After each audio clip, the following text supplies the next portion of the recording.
There's a specific kind of moment that people who cry easily know all too well. You're watching something completely ordinary, maybe a commercial, maybe a scene in a movie you've seen before. Maybe someone tells you about something good that happened to them, something small and sweet, and suddenly your eyes are stinging, and you're doing that thing where you look up at the ceiling and blink fast and hope nobody notices. And even as it's happening, there's a little voice in the back of your head that says, "Why are you like this? It was a commercial about a dog. It was a story about a stranger's graduation. Why does everything hit you this hard?" If that internal monologue is familiar, I need you to hear this before anything else. You are not too sensitive. You are not weak. You are not broken. And what's actually happening inside you when you cry that easily is a great deal more interesting than most people realize. Today, we're going to explore the real psychology behind people who cry easily, not to help you cry less, not to toughen you up, or suggest something needs to be fixed, but to help you understand what's genuinely going on in your nervous system, your emotional wiring, and your inner world when tears come faster than you'd like them to. Let's start with the most basic misunderstanding about crying. Most people think of it as a loss of control, like something slipped past the gates that should have been kept inside. But psychologists and neuroscientists who study emotional processing describe crying as something much more active than that. Crying is a regulatory response. Your nervous system uses it the way a pressure valve uses release. When emotional input exceeds what can be quietly processed in the background, the body finds a way to move it through.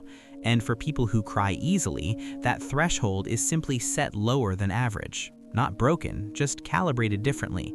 And here's what that lower threshold actually reflects, because this is the part that gets interesting. People who cry easily tend to process emotional information at a significantly deeper level than most.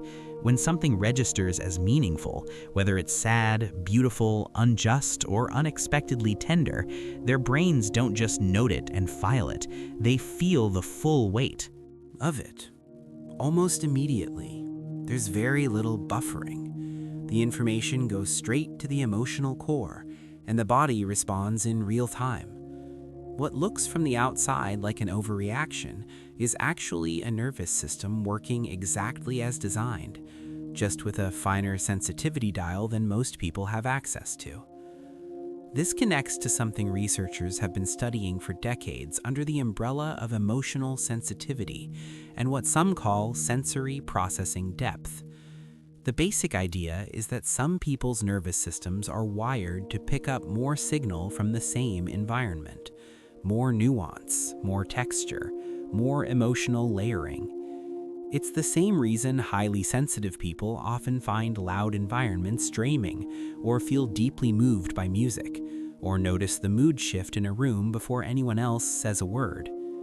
The crying isn't a separate quirk, it's one expression of a broader pattern, a nervous system that is tuned to receive at a higher resolution. But here's something worth sitting with. Because not all easy crying comes from the same place, and understanding which kind you're dealing with matters. For some people, the easy tears are purely a matter of wiring. They've always been this way. They cried at the end of a movie as a kid, and they cry at the end of movies now. It's consistent, it's not distressing, and it tends to happen across all kinds of emotional experiences, not just the painful ones. Beauty makes them cry. Gratitude makes them cry. Watching someone else succeed makes them cry. That particular kind of easy crying is almost entirely about depth of feeling. It's a feature, not a flaw. For other people, the pattern is a little more complicated. The crying comes especially when they're overwhelmed or under pressure, when they're trying to hold something together and the edge of it starts to crumble.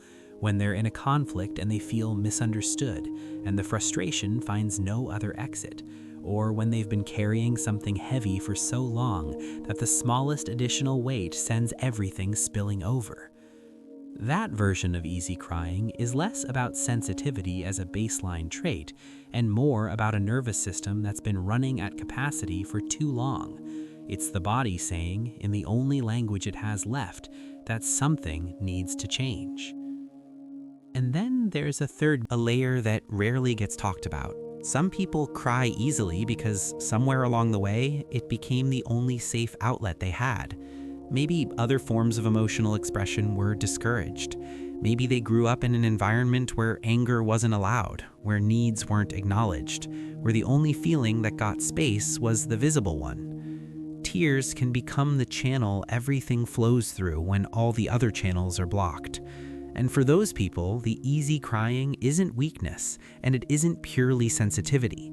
It's a kind of emotional rerouting that made sense given the landscape they had to navigate. What's true across all of these versions is that the tears are communicating something real. They are not a glitch. They are not your nervous system misfiring. They are a signal. And the question worth asking isn't, how do I stop this? It's, what is this trying to tell me? Sometimes it's telling you that something genuinely moved you and you're alive enough to feel it fully. Sometimes it's telling you that you're exhausted, that you've been running on fumes and your body finally found a moment to acknowledge that.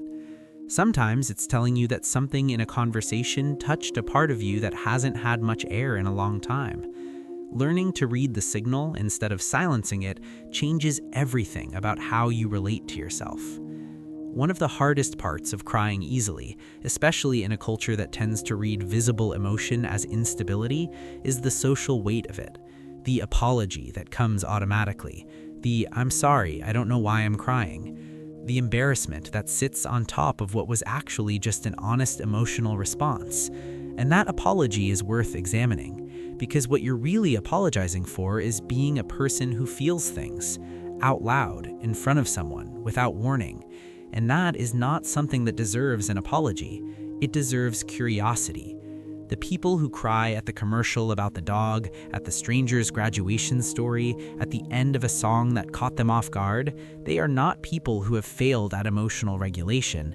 They are people who are present enough, open enough, and wired sensitively enough to be genuinely touched by the world.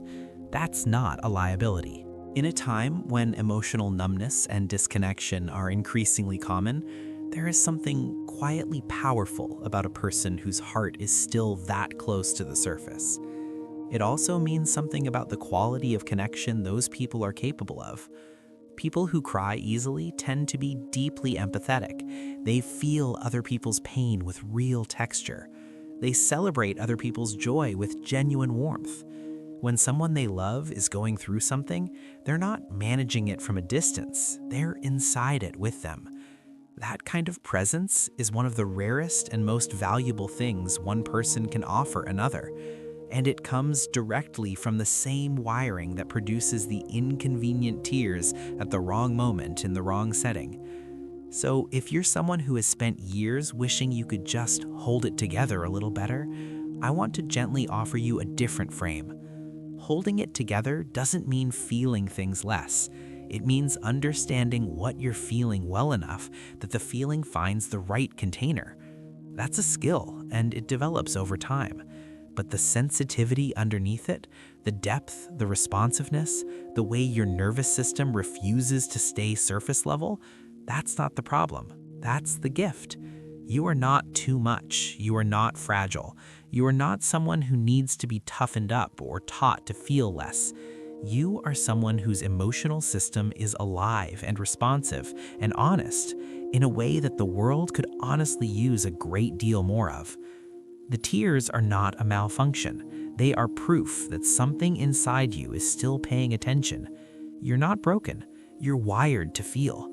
And feeling, even when it's inconvenient, even when it shows up uninvited, is always the more human direction to be moving in. I'd love to know in the comments, what's the most unexpected thing that's ever made you cry? The smaller and more surprising, the better. I have a feeling the answers are going to be beautiful.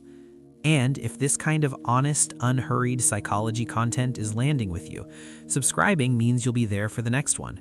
We'll be going somewhere just as close to the surface next time. Another quiet truth about the kind of people who feel the world a little more than most.